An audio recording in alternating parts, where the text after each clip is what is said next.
സംസ്ഥാന കാർഷിക വികസന ബാങ്ക് ഇതിൻ്റെ അധികാരം പിടിച്ചെടുക്കുന്നതിന് വേണ്ടിയിട്ട് ഉദ്യോഗസ്ഥന്മാരെ ഉപയോഗിച്ച് കുറെ നടപടി സ്വീകരിച്ചിട്ടുണ്ട്. ആദ്യത്തെ ഒരു ചോദ്യം ഇത് എന്താണ് സഹകരണ ജനാധിപത്യം എന്നത്.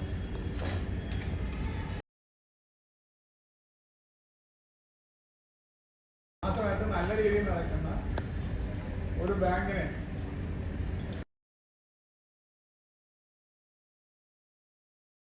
ചെൽപ്പഴയിലേക്ക് നിർത്താൻ വേണ്ടിയിട്ടുള്ള ഒരു ശ്രമമാണ് ഇപ്പോൾ നടത്തിയത്. ഈ തെരഞ്ഞെടുക്കപ്പെട്ട ഭരണസമിതിയാണ് അധികാരത്തിൽ. ഈ ഭരണസമിതി വരുന്നതിനകത്ത് 2.5 വർഷക്കാലം അഡ്മിനിസ്ട്രേറ്റർ ഭരണമായിരുന്നു. സർക്കാരിന്റെ അഡ്മിനിസ്ട്രേറ്ററായിരുന്നു ഭരിച്ചുകൊണ്ടിരുന്നത് 2.5 വർഷക്കാലം. അതിനുശേഷം തെരഞ്ഞെടുപ്പ് നടത്താൻ പോയി നിയമപരമായ പോരാട്ടം നടത്തി തെരഞ്ഞെടുപ്പ് നടത്തണം എന്ന് പറഞ്ഞു. തെരഞ്ഞെടുക്കപ്പെട്ട ഭരണസമിതി അധികാരത്തിൽ വരണം എന്നതിൻ്റെ നിർബന്ധം ഉണ്ടായാണ് തെരഞ്ഞെടുപ്പ് നടത്തണമെന്ന് കോടതിയിൽ പോയി കോടതി നിർദ്ദേശം അനുസരിച്ച് തെരഞ്ഞെടുപ്പ് നടത്തിയതാണ്. 2023 മെയ് 5-നായിരുന്നു തെരഞ്ഞെടുപ്പ് നടന്നത്.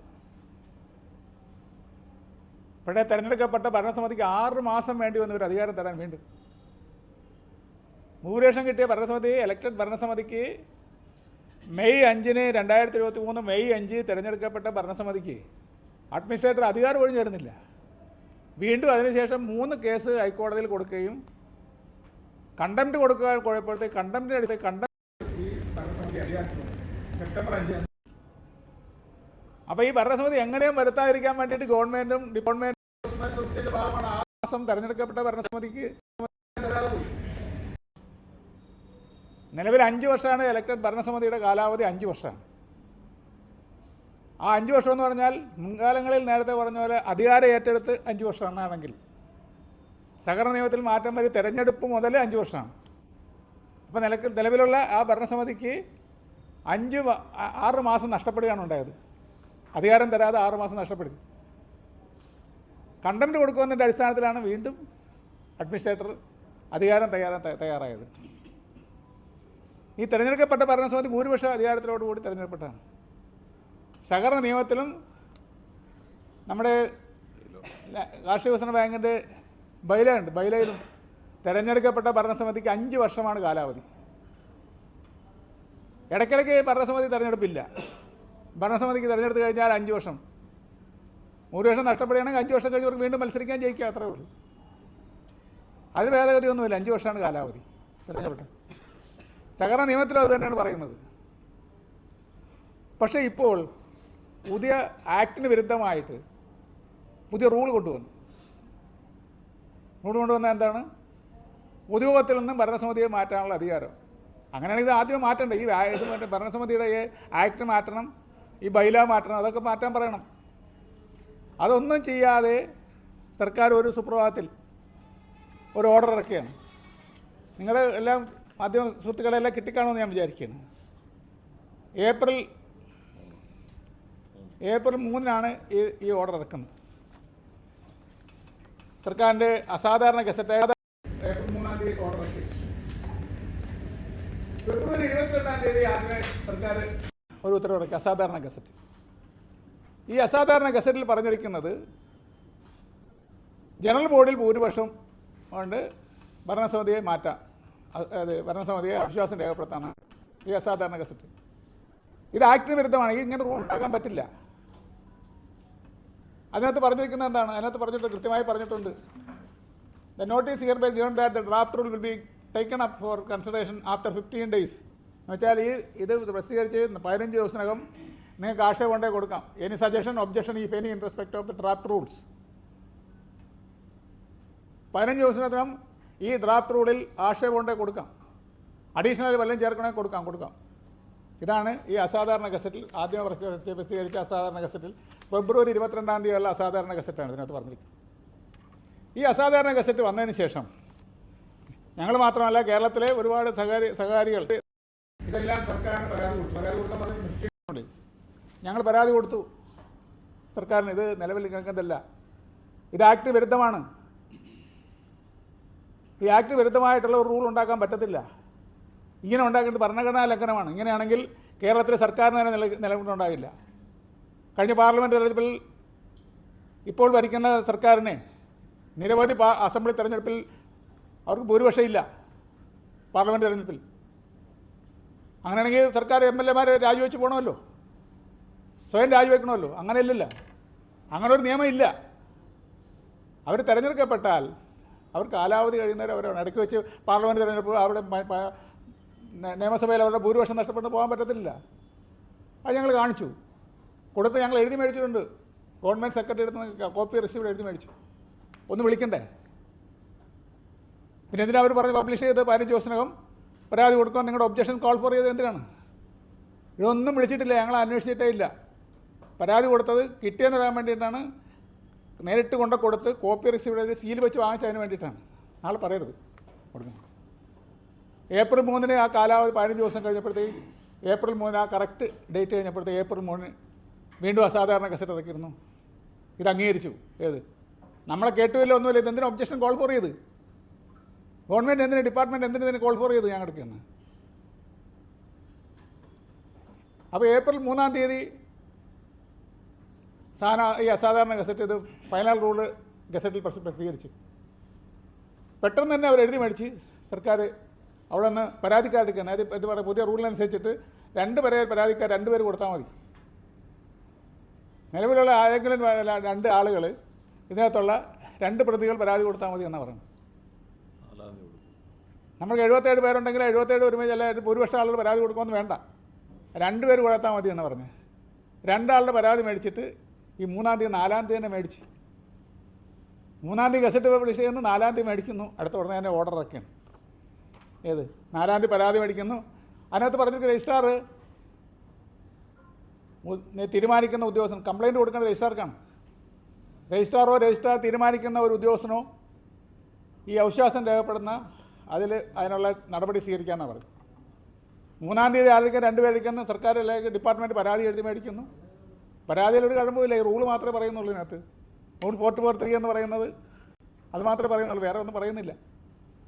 അവിടേക്കാണ് പരാതി എഴുതി മേടിക്കുന്നു. വളരെ ഇമ്മീഡിയറ്റ് ആയിട്ട് 9-ാം തീയതി പ്രൊസീഡിങ്സ് ഇറക്കുന്നു. രജിസ്ട്രാർ 9-ാം തീയതി പ്രൊസീഡിങ്സ് ഇറക്കുന്നു.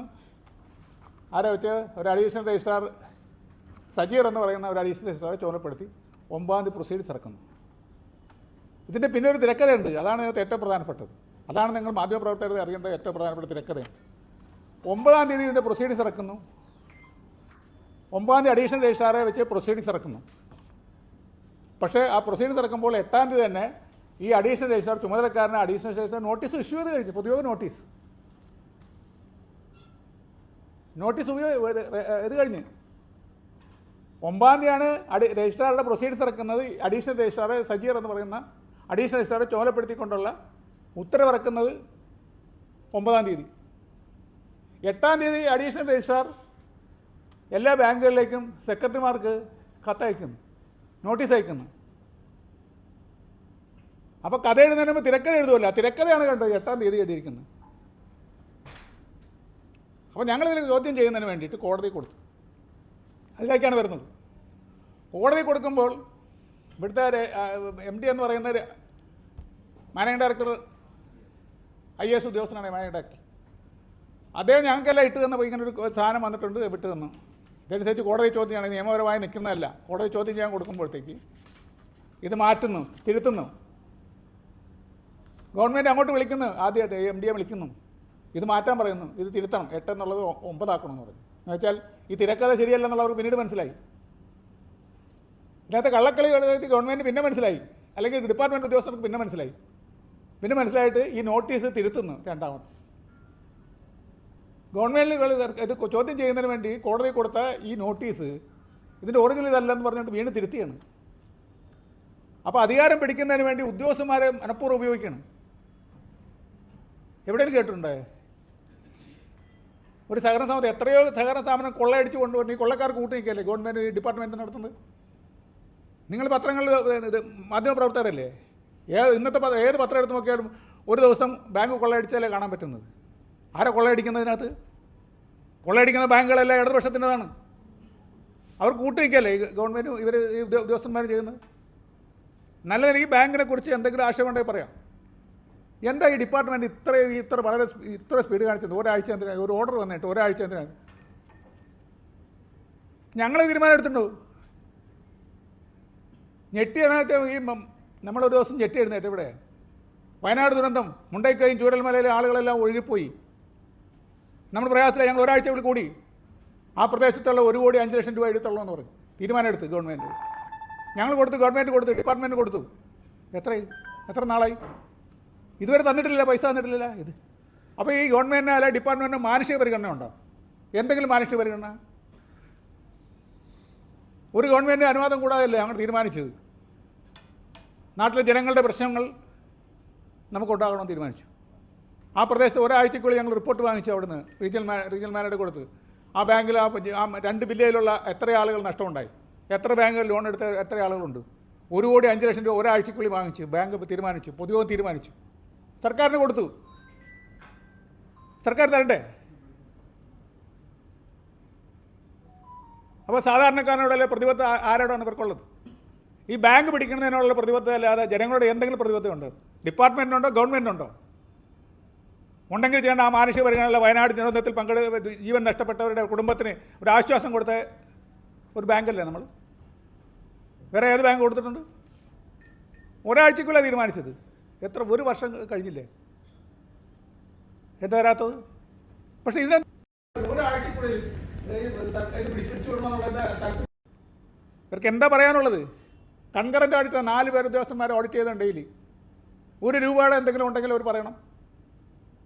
അനധികൃതമായി ചിലവാക്കിയിട്ടുണ്ടെങ്കിൽ പറയണം. അഡ്മിനിസ്ട്രേറ്റർ ഇതിനേക്കാൾ 6 ലക്ഷം രൂപ ഒരു വർഷം ചിലവ് കുറവാണ് ഭരണസമിതി. നിലവിലുള്ള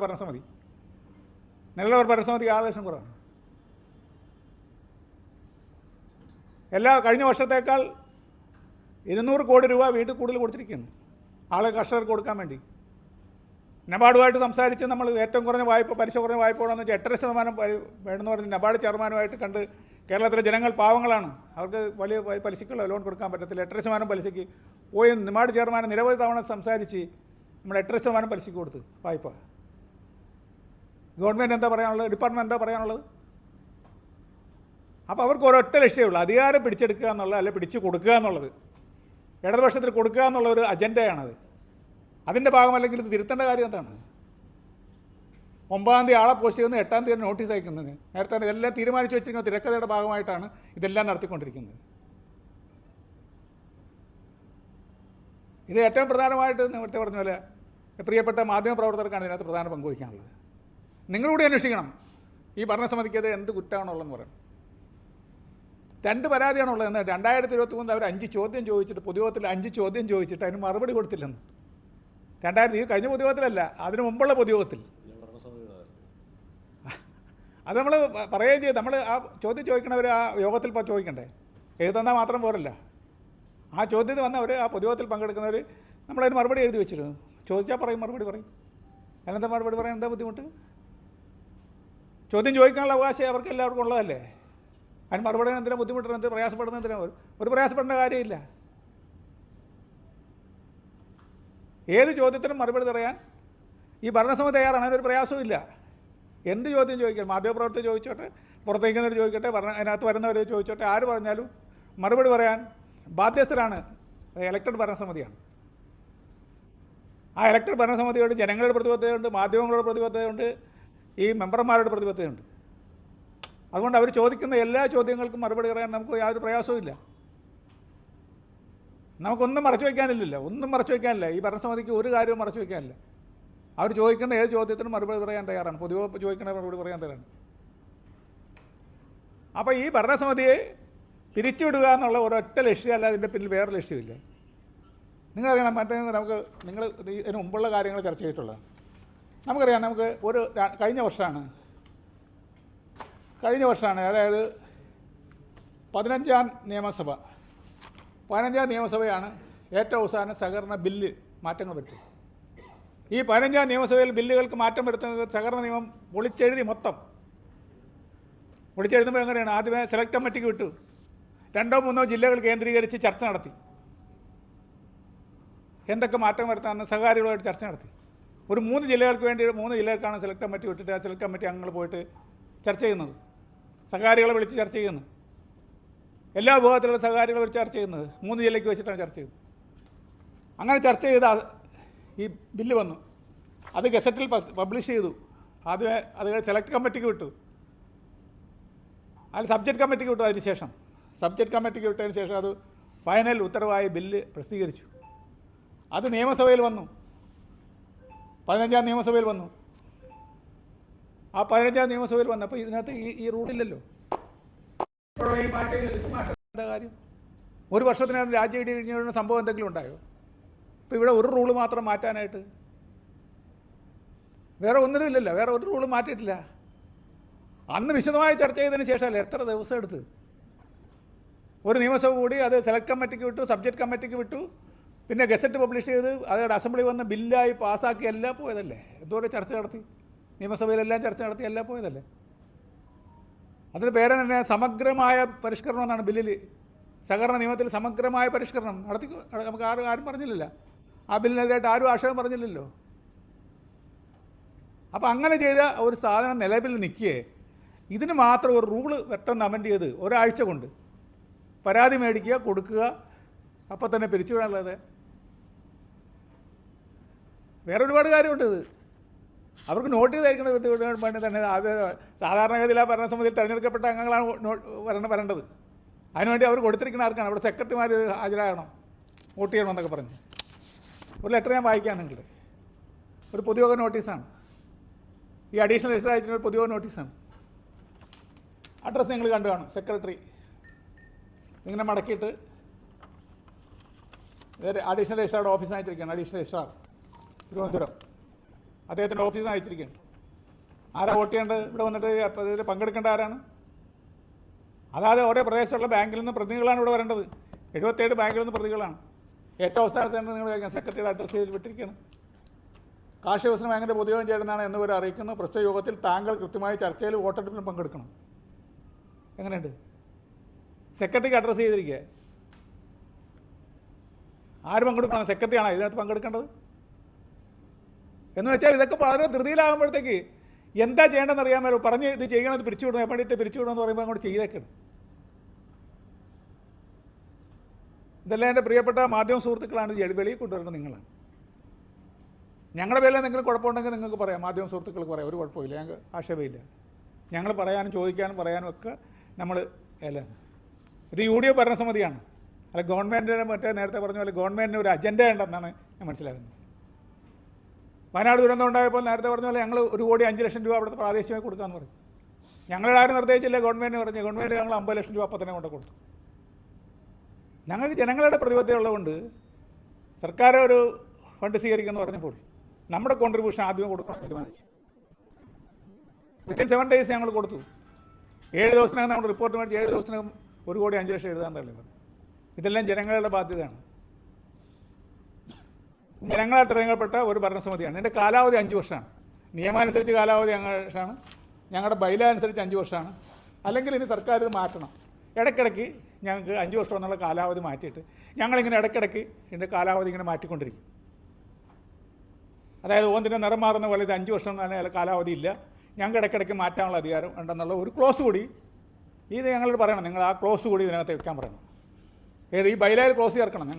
ഞങ്ങളുടെ ബൈല എന്ന് പറയുന്നത് ഈ പൊതുവെ അംഗീകരിച്ച് രജിസ്ട്രാറുടെ അംഗീകാരത്തോടു കൂടി വരുന്നതാണ് ബൈല എന്ന് പറയുന്നത്. അത് ആ ബൈലയിൽ 5 വർഷമാണ് തിരഞ്ഞെടുക്കപ്പെട്ട ഭരണസമിതിക്ക് 5 വർഷമാണ് കാലാവധി. അത് നേരെ മാറ്റിയിട്ട് ഇത് ഞങ്ങൾക്ക് ഗവൺമെൻറ്റിന് അല്ലെങ്കിൽ സഹകരണ ഡിപ്പാർട്ട്മെൻറ്റിന് ഇടയ്ക്കിടയ്ക്ക് ഇത് മാറ്റാനുള്ള അധികാരം കൂടി ഉണ്ടെന്ന് ഈ ബൈലയിൽ നമുക്ക് എഴുതിച്ചേർക്കാം. ഒരു പറഞ്ഞാൽ മതി. നിങ്ങൾ അങ്ങനെ പോരാ, 5 വർഷം എന്നുള്ള കാലാവധി ഇല്ല, അത് ഞങ്ങൾ മാറ്റിയിരിക്കണം. ഇടയ്ക്കിടയ്ക്ക് 5 വർഷം എന്നൊക്കെ പറയുമെങ്കിലും ഞങ്ങൾ ഇടയ്ക്കിടയ്ക്ക് ഇത് മാറ്റാനുള്ള അധികാരം ഞങ്ങൾക്കുണ്ട് എന്ന് കൂടി പറഞ്ഞാൽ മതി. ഞങ്ങൾ അതനുസരിച്ച് ഈ ബൈലയിൽ മാറ്റാം. ഇതൊരു സഹകരണ ഡിപ്പാർട്ട്മെൻറ്റ്, ഒരു ഗവൺമെൻറ് ഉണ്ട്. ഇതിലെ ഗവൺമെൻറ് ഒത്താശയോടുകൂടി LDFന് സംഘം പിടിച്ചു കൊടുക്കുക, ഈ ബാങ്ക് പിടിച്ചു കൊടുക്കുക എന്നുള്ള ലക്ഷ്യം മാത്രമാണ് ഇതിൻ്റെ പിന്നിലുള്ളത്. കൊള്ളയടിക്കുക എന്നുള്ള ലക്ഷ്യമാണ്, വേറൊന്നുമല്ല. കൊള്ളയടിക്കുകയും കൊള്ളക്കാർക്ക് കൂട്ടുനിൽക്കുകയും ചെയ്യുന്ന സമീപനം. പക്ഷെ അവർ എളുപ്പം പോകുമെന്ന് ഞാൻ വിചാരിക്കില്ല. നിയമപരമായി നേരിടാൻ തന്നെ തീരുമാനിച്ചിരിക്കുന്നു. നിയമപരമായി നേരിടും. അത് എവിടെ പോയെന്ന് പറഞ്ഞാൽ അത് നിയമപരമായി നേരിടാൻ തന്നെ തീരുമാനിച്ചിരിക്കുന്നതിന് നമുക്ക് അതിനകത്ത് ഒരു ഭയമില്ലല്ലോ. ഭയത്തിൻ്റെ ആവശ്യമില്ല, അതിൻ്റെ ആവശ്യമില്ല. അതുകൊണ്ടാണ് നിയമപരമായി നേരിടും എന്ന് പറഞ്ഞത്. അതാണ്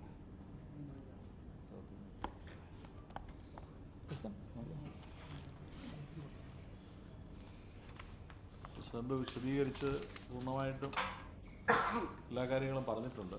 ഇവിടെ ഇപ്പോൾ ഇതിനകത്തൊരു വൈരുദ്ധ്യം എന്ന് പറയുന്നത് നമ്മൾ MLA-മാരെ തിരഞ്ഞെടുക്കും, MLA-മാർ മന്ത്രിസഭ തിരഞ്ഞെടുക്കും എന്ന് പറഞ്ഞ പോലെ തന്നെയാണ് ബാങ്കുകളുടെയും. പൊതുയോഗം ബോർഡ് അംഗങ്ങളെ തിരഞ്ഞെടുക്കും, ബോർഡ് അംഗങ്ങൾ കൂടി പ്രസിഡന്റിനെ മറ്റു ഭാരവാഹികളെ തിരഞ്ഞെടുക്കും. ഇപ്പോൾ MLA-മാർ 2 കൊല്ലം കഴിയുമ്പം ഇലക്ഷൻ നടത്തി തിരിച്ചു വിളിക്കാനുള്ള പ്രൊവിഷൻ നമ്മുടെ ജനാധിപത്യ സംവിധാനത്തിലില്ല. അതല്ലെങ്കിൽ ഒരു പഞ്ചായത്ത് മെമ്പറെ തിരഞ്ഞെടുത്തു, പഞ്ചായത്ത് മെമ്പറെ 6 മാസം കഴിയുമ്പോൾ നാട്ടുകാരെല്ലാം പറയുകയാണ് ഇയാളെ തിരിച്ചു വിളിക്കാനായിട്ട് ഒരു പൊതുയോഗം വിളിക്കാൻ പറ്റില്ല. അത് തന്നെയാണ് സഹകരണ നിയമത്തിലും. സഹകരണ നിയമത്തിൽ പൊതുയോഗം കൂടി, തെരഞ്ഞെടുപ്പ് പൊതുയോഗം എന്നാണ് തെരഞ്ഞെടുപ്പിൽ പറയുന്നത്. പൊതുയോഗം കൂടി ഭരണസമിതിയിലെ ഡയറക്ടർമാർ, ഞങ്ങളെല്ലാം ഓരോ ജില്ലകളിൽ നിന്നുള്ള പ്രതിനിധികളാണ്. ഇവിടുത്തെ ഡയറക്ടർ ബോർഡിലും 14 ജില്ലകളിൽ നിന്നും ഓരോ പ്രതിനിധിയും, വനിതാ വിഭാഗത്തിൽ നിന്ന് 3 പേരും, SC ST വിഭാഗത്തിൽ നിന്ന് ഒരാളും, അങ്ങനെ തിരഞ്ഞെടുക്കപ്പെട്ട 18 പേരാണ് ഇതിൻ്റെ ഭരണസമിതിയിലുള്ളത്. അപ്പോൾ അങ്ങനെ തിരഞ്ഞെടുക്കപ്പെട്ടതിനെ ഇനിയും പല മാർഗ്ഗങ്ങളും നോക്കി പ്രസിഡന്റിനോട് സൂചിപ്പിച്ചു. അവസാനം ഒരു മാർഗവും കാണാതെ വന്നപ്പോഴാണ് ഈ സഹകരണ നിയമത്തിലല്ല, സഹകരണ ചട്ടത്തിൽ പെട്ടെന്നൊരു ഭേദഗതി. അത് ഇതിനെ പൊതുയോഗത്തിന് വേണമെങ്കിൽ അവിശ്വാസ പ്രമേയത്തിൽ കൊണ്ടുവരാം എന്നുള്ള തീരുമാനമെടുക്കുക. അതിൻ്റെ പ്രായോഗികതയൊന്നും അവരുടെ മനസ്സിലില്ല. കാരണം ഇവിടെ എന്ന് പറഞ്ഞാൽ ഇവിടെ 77 അംഗ സംഘങ്ങളാണുള്ളത്. ഞങ്ങളുടെ കീഴിലുള്ള ഏറ്റവും അടുത്തുള്ളതാണ് നെയ്യാറ്റിങ്കര ബാങ്ക്, 42,000 മെമ്പേഴ്സുണ്ട്. അവിടെ ഇങ്ങനെ ഒരു യോഗം 2 പേരൊരു കടലാസിൽ എഴുതി കൊടുത്ത രജിസ്ട്രാർക്ക് വിളിക്കാം. 42,000 പേരെ വിളിച്ച് ഈ കാര്യം ആലോചിക്കാം. കേരളത്തിൽ അങ്ങനെ നിങ്ങൾക്കറിയാം, സർവീസ് ബാങ്കുകളൊക്കെ 10,000 കണക്കിന് മെമ്പർമാരുള്ളതാണ്. ഇത് കേരളത്തിലെ സഹകരണ മേഖലയിൽ വലിയ ഒരു നിയമമില്ലാതെ തെരഞ്ഞെടുപ്പ് അട്ടിമറിക്കപ്പെടുന്ന കാലമാണ്. നിങ്ങൾക്കറിയാം, ഓരോ തെരഞ്ഞെടുപ്പും നടക്കുന്ന സ്ഥലങ്ങളിൽ ഹൈക്കോടതിയുടെ പോലും നിരീക്ഷകരുള്ള സ്ഥലങ്ങളിൽ ഇത് അട്ടിമറിക്കപ്പെടുകയാണ്. CPM ആ രീതിയിൽ പിടിച്ചെടുക്കപ്പെടുന്ന സംഭവങ്ങൾ നടക്കുമ്പോഴാണ് ഈ വിഷയങ്ങളൊക്കെ വന്നത്. അതുകൊണ്ട് ഇത് നിയമപരമായി ഞങ്ങളിതിനെ ചോദ്യം ചെയ്യും. കാരണം ഈ സഹകരണ നിയമത്തിലില്ലാത്ത, നിയമത്തിന് വിരുദ്ധമായ ഒരു കാര്യവും ഒരു ചട്ടത്തിലും, അത് സഹകരണത്തിൽ തന്നെയല്ല, നിയമപരമായി ഒരു നിയമത്തിലില്ലാത്തൊരു കാര്യത്തിന് വേണ്ടി ചട്ടം ഉണ്ടാക്കിയാൽ അത് നിലനിൽക്കത്തില്ല. ഇപ്പം വളരെ സമഗ്രമായ മാറ്റം ഉണ്ടാക്കി എന്ന് പറഞ്ഞ നിയമം പാസ് 6 മാസമായിരുന്നു. അതിനുശേഷമാണ് ഈ പറയപ്പെടുന്ന ഒരു ചട്ടം ഇതിൽ കൊണ്ടുവന്നിരിക്കുന്നത്. ആരെങ്കിലും 2 പേര് അപേക്ഷ എഴുതി രജിസ്ട്രാർക്ക് കൊടുത്താൽ കേരളത്തിലെ ഏത് സഹകരണ സ്ഥാപനത്തിൻ്റെയും പൊതുയോഗം വിളിക്കാം. ആ പൊതുയോഗത്തിൽ കൂടുന്ന ആളുകളുടെ ഭൂരിപക്ഷം അനുസരിച്ച് തീരുമാനിക്കാമെന്നുള്ളത്. ഇത് ഞങ്ങളെ സംബന്ധിച്ചിടത്തോളം പ്രസിഡന്റ് സൂചിപ്പിച്ച പോലെ 2 വർഷം മുമ്പ് വളരെ നിയമ പോരാട്ടം നടത്തിയാണ് ഇവിടെ തെരഞ്ഞെടുപ്പ് നടത്തിയത്. കാരണം ഇതിനു മുമ്പുണ്ടായിരുന്നൊരു ഭരണസമിതിയെ സർക്കാർ പിരിച്ചുവിട്ടു. അതിനെതിരെ കോടതിയിൽ പോയി. കോടതി വീണ്ടും തെരഞ്ഞെടുപ്പ് നടത്താൻ പറഞ്ഞു. അതിനെ പരമാവധി വൈകിപ്പിച്ചതിന് ശേഷമാണ് ഒരു തെരഞ്ഞെടുപ്പ് നടന്നത്. ആ തെരഞ്ഞെടുപ്പിൽ ഞങ്ങൾ വലിയ ഭൂരിപക്ഷത്തോടെ വീണ്ടും വിജയിച്ച് ഞങ്ങൾക്ക് ചുമതലയേക്കാൻ പറ്റിയില്ല. കാരണം ഇവർ അഡ്മിനിസ്ട്രേറ്റർ വിട്ടുകൊടുക്കുന്നില്ല. വീണ്ടും കോടതിയിൽ പോയി. അവസാനം കോടതി ഇത്ര ദിവസത്തിനകം ചാർജ് കൊടുക്കണം, അല്ലെങ്കിൽ കണ്ടംപ്റ്റ് എടുക്കും എന്ന് പറഞ്ഞതിൻ്റെ അടിസ്ഥാനത്തിലാണ് സെപ്റ്റംബർ 5-ാം തീയതി ഞങ്ങൾ ഇവിടെ വന്ന് ചാർജ് എടുത്തത്. അപ്പോഴും വീണ്ടും പുതിയ പ്രശ്നങ്ങൾ ഏതൊക്കെ തരത്തിലുണ്ടാക്കാം എന്നാണ് നോക്കുന്നത്. ഈ സ്ഥാപനം എന്ന് പറഞ്ഞാൽ കേരളത്തിൽ ഇതുവരെ ഈ സഹകരണ മേഖലയിലുണ്ടായിരുന്ന ഒരു ദുരാചാരങ്ങളെ ബാധിക്കാത്ത ഒരു സ്ഥാപനമാണ്. ഇവിടുത്തെ ഡെപ്പോസിറ്റ് സംബന്ധിച്ചോ ഇവിടുത്തെ വായ്പ സംബന്ധിച്ചോ യാതൊരു ആരോപണവും ആർക്കും. കാരണം ഒന്ന് ആലോചിച്ച് നോക്കുക, CPM-ന്റെ പിടിയിൽ പെടാതെ പോയ ഏക അപ്പെക്സ് ബാങ്കാണിത്. അപ്പോൾ ഇതിനെതിരെ ചെയ്യാവുന്ന എല്ലാ ആലോചനകളും ഇവിടുത്തെ 2 പേജിന് ഇടയ്ക്ക് ഒരു പേജ് ഉണ്ടോ എന്ന് വരെ തപ്പി നോക്കി എല്ലാ മാസവും ഇവിടെ ഓഡിറ്റ് നടത്തുന്നുണ്ട്. എന്താണ് കുറ്റങ്ങൾ? ഒരു കുറ്റവും ഇതുവരെ ഒരിടത്തും കണ്ടുപിടിക്കാൻ പറ്റിയിട്ടില്ല. ഇപ്പോഴും ഏറ്റവും ലാഭത്തിൽ പ്രവർത്തിക്കുന്ന ഒരു ബാങ്കാണിത്. പ്രത്യേകിച്ച് കാർഷിക മേഖല. പ്രസിഡന്റോട് സൂചിപ്പിച്ചു, മുണ്ടക്കയിൽ ഞങ്ങളുടെ ബാങ്ക് തന്നെ കൊടുത്ത 1,05,00,000 രൂപ ഞങ്ങൾ ബാങ്ക് വായ്പകൾ എഴുതിത്തള്ളാൻ തീരുമാനിച്ചു. അവിടെ ഏറ്റവും ആദ്യം തീരുമാനമെടുത്ത് ഞങ്ങളാണ്. സർക്കാർ 1 കൊല്ലം എടുത്തിട്ടാണ് മറ്റു കാര്യങ്ങൾ പോലും തീരുമാനമെടുത്തത്. അവിടെ വായ്പ കൊടുത്തിരുന്ന അത്രയും കൃഷി നഷ്ടപ്പെട്ട്, കൃഷിഭൂമി നഷ്ടപ്പെട്ട് മരിച്ചുപോയി അങ്ങനെയുള്ള ആളുകൾക്ക് വായ്പ തിരിച്ചെടുക്കേണ്ട എന്ന് ഞങ്ങൾ തീരുമാനിച്ചു. ഞങ്ങൾ ഇതൊരു ബാങ്കാണ് എന്നുള്ളത് കൊണ്ടും ഈ കൊടുത്ത തുക നബാർഡിൻ്റെ വായ്പ വാങ്ങി ഞങ്ങൾ കൊടുക്കുന്നതായതുകൊണ്ടും ഗവൺമെൻറ്റിൻ്റെ അംഗീകാരം വേണം. ഞങ്ങൾ തീരുമാനമെടുത്ത് പൊതുയോഗം തീരുമാനിച്ച് ഗവൺമെൻറ് കൊടുത്തു. ഇതുവരെ അതിൻ്റെ തീരുമാനം ഗവൺമെൻറ് പറഞ്ഞിട്ടില്ല. ഗവൺമെൻറ് തീരുമാനം എടുത്താൽ മാത്രം മതി. പക്ഷേ അതുപോലും ചെയ്തിട്ടില്ല. ഞങ്ങൾ ആരും, കാരണം ഞങ്ങളുടെ ഒരു പ്രധാന പ്രശ്നം അവിടെയുള്ള 10-60ഓളം വായ്പക്കാർ, അവർക്ക് അവരുടെ മുഴുവൻ ആധാരങ്ങളൊക്കെ ഈ ബാങ്കിൽ വെച്ചിരിക്കുക. ഈ 1,05,00,000 രൂപ വായ്പ എടുത്തു എന്ന് പറഞ്ഞാൽ പല ആളുകളുടെ ആധാരങ്ങൾ. അവർക്കിനിയും പുതിയ പുനരധിവാസ കാര്യങ്ങൾക്ക് പറഞ്ഞാൽ ഈ ആധാരമൊക്കെ കൊണ്ട് കൊടുക്കണം. അപ്പോൾ തിരികെ കൊടുക്കണമെങ്കിൽ ഞങ്ങൾ തിരിച്ചു കൊടുക്കണം.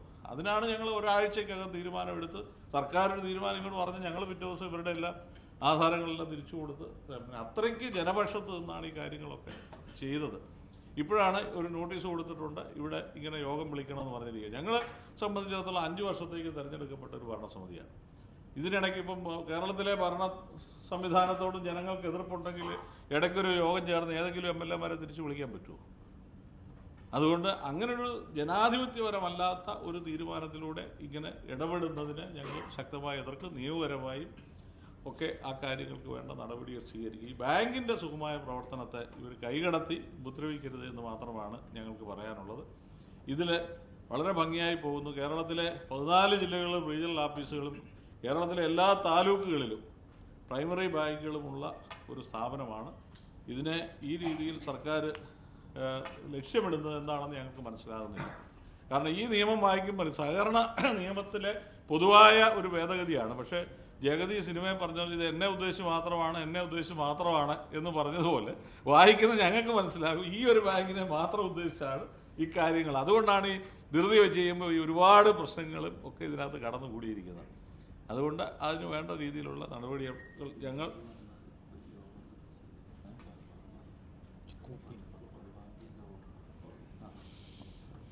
അപ്പോൾ അതുകൊണ്ട് ഈ പറയുന്ന ഒരു ഇപ്പം നമ്മൾ 1000 മീറ്റർ ഒരു ഓട്ട മത്സരം തുടങ്ങിയിട്ട് 500 മീറ്ററിൽ ഒരാൾ മുമ്പിലാണ് നിൽക്കുന്നതെങ്കിൽ നമുക്ക് ഇവിടെ വെച്ച് നിർത്തിയേക്കാം എന്ന് പറയുന്ന പോലെയാണ് ഇപ്പോൾ ചെയ്യുന്നത്. 500 മീറ്റർ ആകുമ്പോൾ ഇത് ഇത്തവണ 1000 മീറ്റർ ഇല്ല, ഇത് 500 മീറ്ററിൻ്റെ ഓട്ടമാണ് എന്ന് പറയുന്ന സ്ഥിതിയാണ് ഇപ്പോൾ ഇവർ ചെയ്തിരിക്കുന്നത്. 5 കൊല്ലത്തേക്ക് തെരഞ്ഞെടുക്കപ്പെട്ട ഭരണസമിതി 5 കൊല്ലം ഭരിക്കട്ടെ. 5 കൊല്ലം കഴിഞ്ഞ് പുതിയ തെരഞ്ഞെടുപ്പ് വീണ്ടും വരും. വളരെ ശക്തമായ പോരാട്ടം നടക്കുന്ന ഇതിൽ ഞങ്ങൾ എല്ലാ ജില്ലകളിലും വലിയ മത്സരം നടന്ന രാഷ്ട്രീയമായി തന്നെ മത്സരം നടന്നതാണ്. അപ്പോൾ അത് വീണ്ടും ആകാം, ഞങ്ങൾക്കൊരു വിരോധമില്ല. തെരഞ്ഞെടുപ്പിലൂടെ എന്ത് നടപടി വേണമെങ്കിലും ആയിക്കോട്ടെ. ജനാധിപത്യപരമായ ഏത് നടപടിയെയും നിയമപരമായ ഏത് നടപടിയെയും ഞങ്ങൾ വളരെ സന്മനസ്സോടുകൂടി സ്വാഗതം ചെയ്യും.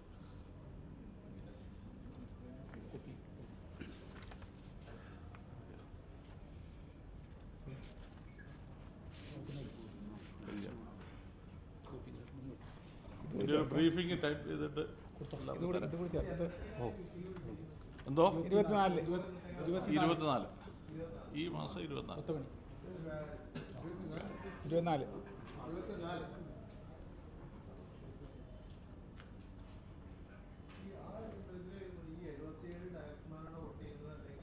77 ബാങ്കുകളെ പ്രതിനിധീകരിച്ച് ഒരാൾക്ക് വോട്ട് ചെയ്യാം. ഞങ്ങളെല്ലാം ഓരോ ബാങ്കിന് പ്രതിനിധികളാണ്. ഈ ഇവിടുത്തെ ബോർഡ് മെമ്പർമാരായി തിരഞ്ഞെടുക്കപ്പെട്ടവരും ഓരോ ബാങ്കിന് പ്രതിനിധികളാണ്. അതെ, പേടിക്കേണ്ടതല്ല. ഇവരിതിനെ അട്ടിമറിക്കാൻ വേണ്ടിയാണ് ഇത് ചെയ്യുന്നതെന്നുള്ളതാണ്.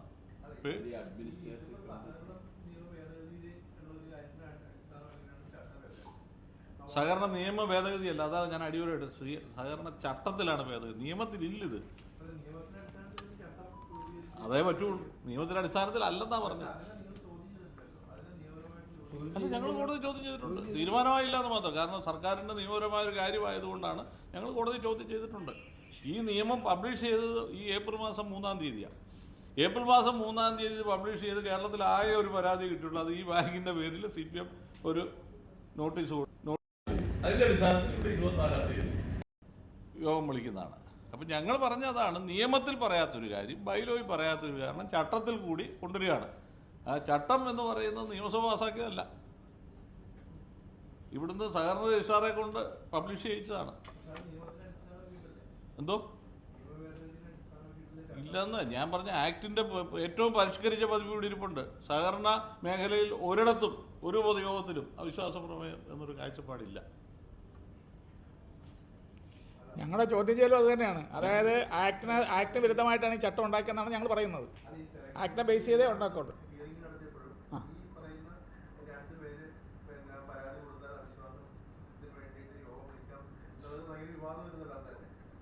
അല്ലല്ല,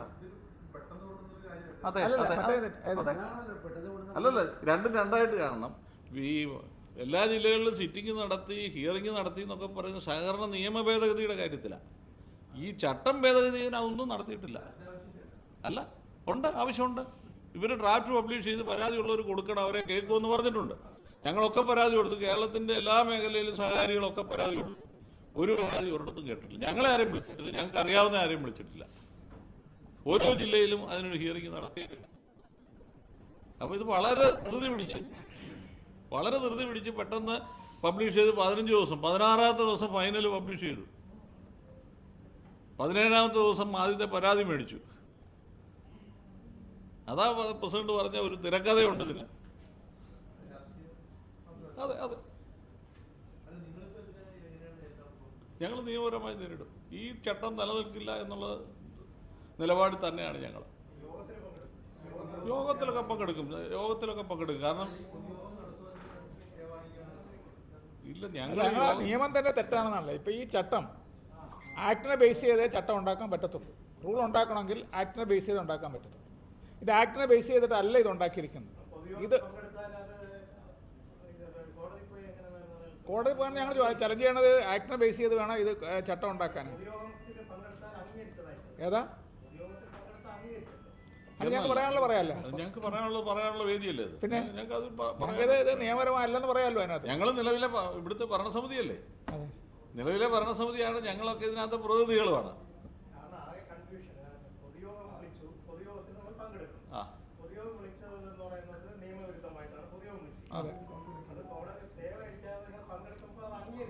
അല്ലല്ല, ഞങ്ങൾ അതിൽ പങ്കെടുത്ത് ഇത് നിയമപരമായി നിലനിൽക്കില്ല എന്നുള്ള ഞങ്ങളുടെ അഭിപ്രായം അവിടെ രേഖപ്പെടുത്തും. അവരെ സ്വീകരിക്കാതിരിക്കുക വേറെ അല്ല.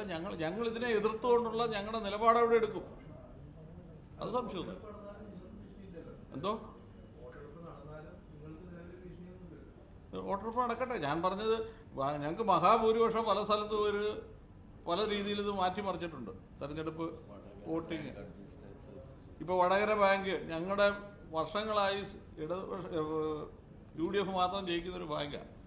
6 മാസമായിട്ട് കേസ് നടന്നുകൊണ്ടിരിക്കുക അവിടെ തെരഞ്ഞെടുപ്പ് നടക്കാൻ വേണ്ടി. ഇപ്പോൾ അവിടെ തെരഞ്ഞെടുപ്പ് നടക്കും ഈ മെയ് 10-ാം തീയതി അനൗൺസ് ചെയ്തിട്ടുണ്ട്. അപ്പോൾ അതിനു മുമ്പ് ഇത് നടത്തണം. ഇപ്പോൾ അവിടെ വെച്ചിരിക്കുന്ന ഒരു അഡ്മിനിസ്ട്രേറ്റീവ് കമ്മിറ്റി ഇടതുപക്ഷത്തിൻ്റെ ആളുകൾ മാത്രമേ ഉള്ളൂ. അപ്പോൾ കഴിഞ്ഞ 40 കൊല്ലമായിട്ട് UDF അപ്പോൾ അതുപോലുള്ള ചില ഇനിയും ഇതിനുള്ള ഏതൊക്കെ ബാങ്ക് ഈ 2-3 ദിവസത്തിനകം പിരിച്ചുവിടാമോ എന്നൊക്കെ നോക്കും.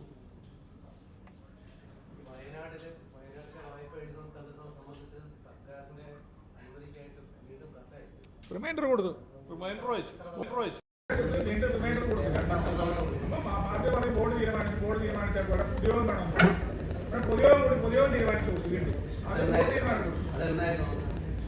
2028 പൊതുയോഗം കൂടി 2028 സെപ്റ്റംബർ 28 പൊതുയോഗം കൂടി വീണ്ടും കൊടുത്തു. അതിനുശേഷം 1 മാസം കഴിഞ്ഞ് വീണ്ടും ഒരു പൊതുയോഗം കൂടി കൂട്ടി. കോടതിയുടെ നിർദ്ദേശാനുസരണം വീണ്ടും ഒരു കൂടി അതിനകത്തും തീരുമാനമെടുത്ത് വീണ്ടും കൊടുത്തു. പിന്നെ അതിന് റിമൈൻഡർ കൊടുത്തു. ഇതുവരെ തന്നിട്ടില്ല. അല്ല, ഗവൺമെന്റ് തീരുമാനത്തിന്റെ ചെലവ് മാത്രമേ അതിലുള്ളൂ. ഒരു പൈസ പോലും ഞങ്ങളിത് തീരുമാനിച്ചു. അത് സർക്കാരിന്റെ അനുമതി. ഇപ്പം സഹകരണ നിയമപ്രകാരം പ്രവർത്തിക്കുന്നതുകൊണ്ട് സാധാരണ രജിസ്ട്രാർഡ് അനുമതി വേണം ഏത് തീരുമാനത്തിനും. അപ്പോൾ സ്വാഭാവികമായും കൊടുത്ത് അത് റുട്ടീൻ കാര്യങ്ങൾ മാത്രമേ ഉള്ളൂ. അത് അപേക്ഷിച്ചിട്ട് അത് അനുവദിച്ചിട്ടില്ല. സർക്കാരിന് എന്തെങ്കിലും ഫൈനാൻഷ്യൽ കമ്മിറ്റ്മെൻറ്റ് ഉണ്ടെങ്കിൽ തരണ്ട. ഒരു പൈസയുടെ കമ്മിറ്റ്മെൻറ്റ് ഇല്ല. ആ പടം ഒരു ഷീറ്റ് പേപ്പറിൻ്റെ കമ്മിറ്റ്മെൻറ്റ് മാത്രമേ ഉള്ളൂ. നിങ്ങളേറെ തീരുമാനം അംഗീകരിച്ചിരിക്കുന്നതെന്നോ ഒറ്റ സെൻറ്റിനെന്നോ ഒന്നും വേണ്ട ആവശ്യമില്ല. സർക്കാരിന് ഒരു ഫൈനാൻഷ്യൽ കമ്മിറ്റ്മെൻറ്റ് ഇല്ല.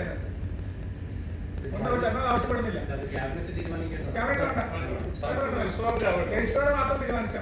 ഈ കഴിഞ്ഞ ആഴ്ചയിൽ 5 അവധി ദിവസങ്ങളുണ്ടായിരുന്നു. ഈ 5 പൊതു അവധി ദിവസവും ഈ കാര്യത്തിന് വേണ്ടി രജിസ്ട്രാർ ഉത്തരവിട്ടിട്ടുണ്ട്. ഈ ഏറ്റവും അവസാനം 19-ാം തീയതി ഈ കഴിഞ്ഞ ശനിയാഴ്ചയും സർക്കാർ അവധി ദിവസമാണ്. അന്നും പുതിയൊരു ഓർഡർ ഇറക്കിയിട്ടുണ്ട് ഇത് സംബന്ധിച്ച്. ഞാൻ പറഞ്ഞത് അങ്ങനെ അവർക്ക് ആഗ്രഹമുള്ള താല്പര്യമൊന്നും ബാധകമല്ല. ഇതൊക്കെ ഏറ്റവും കൂടുതൽ ചെയ്യേണ്ടത് ഈ മാധ്യമ പ്രവർത്തകർക്കാണ്. ഇത് ഏറ്റവും കൂടുതൽ ഇതുപോലുള്ള കാര്യങ്ങൾ, തെറ്റായ കാര്യങ്ങൾ ചോദ്യം ചെയ്യാനുള്ള അധികാരം ഈ ഞങ്ങളെക്കാൾ കൂടുതൽ ഏറ്റവും കൂടുതലുള്ളത് മാധ്യമ പ്രവർത്തകർക്കാണ്.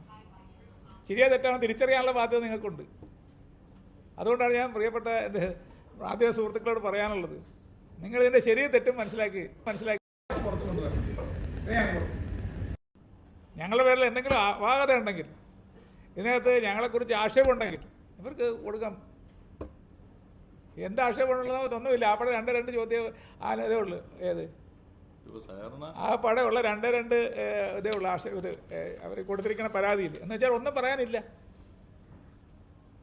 ഒരെണ്ണം 2023 പൊതുയോഗത്തിൽ 7 ചോദ്യം ചോദിച്ചതിന് ആൻസർ തന്നില്ല. അത് കഴിഞ്ഞ് പിന്നെ പൊതുയോഗം കൂടി 2023 വീണ്ടും പൊതുയോഗം കൂടി, അതിനൊന്നും പറയുന്നില്ലല്ലോ. അപ്പോൾ എന്തെങ്കിലും ഒരു കാരണം പറയാൻ വേണ്ടിയിട്ട് ഒരു കാരണം പറഞ്ഞു എന്ന് മാത്രമേ ഉള്ളൂ, അതിനകത്ത് വേറെ ഒന്നുമില്ല. ഏതാ പിന്നെ അത് രണ്ടാമത് വീണ്ടും പൊതുയോഗം കൂടി ബഡ്ജറ്റ് പാസ്സാക്കി. പിന്നെ ബഡ്ജറ്റ് പാസ്സായതുകൊണ്ടല്ലേ ഈ ഭരണസമിതി തുടരുന്നത്. മാർച്ച് വരെയുള്ള കഴിഞ്ഞ ബഡ്ജറ്റ് മാർച്ച് വരെയല്ലേ ഉള്ളൂ, ഇപ്പോൾ ഏപ്രിലായില്ല. വീണ്ടും ഹൈക്കോടതിയുടെ നിർദ്ദേശം അനുസരിച്ച് വീണ്ടും പൊതുയോഗം കൂട്ടി രണ്ടാമത് തവണ. ആ പൊതുയോഗത്തിൽ നമ്മളിത് പാസ്സാക്കി.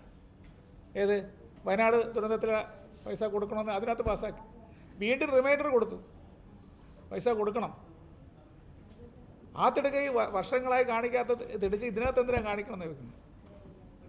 ഇനി അവർക്ക് വേണമെന്നുണ്ടെങ്കിൽ കുറച്ചുകൂടി തിടുക്കം കുറച്ച് സാവധാനം കാണിച്ചാൽ മതി. തിരക്കഥയുടെ അടിസ്ഥാനത്തിൽ വേണ്ടല്ലോ. ഈ തിരക്കഥയുടെ അടിസ്ഥാനത്തിലായതുകൊണ്ടാണ് നേരത്തെ പറഞ്ഞല്ലേ.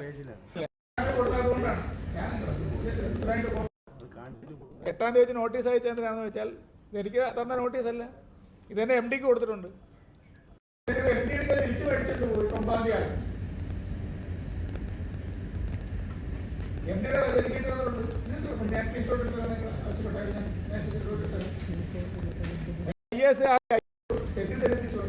ഗവൺമെന്റ് ചൊൽപ്പട്ടിലാക്കാൻ വിളിച്ചു വരുത്തി അദ്ദേഹത്തെ വിളിച്ചു മാറ്റണം പറഞ്ഞു. 8-ാം തീയതി നോട്ടീസ് അയച്ചിട്ടുണ്ട്, അദ്ദേഹത്തെ വിളിച്ചു വരുത്തി നോട്ടീസ് തിരിച്ചടിക്കും. എന്നിട്ട് 9-ാം തീയതി ആക്കും.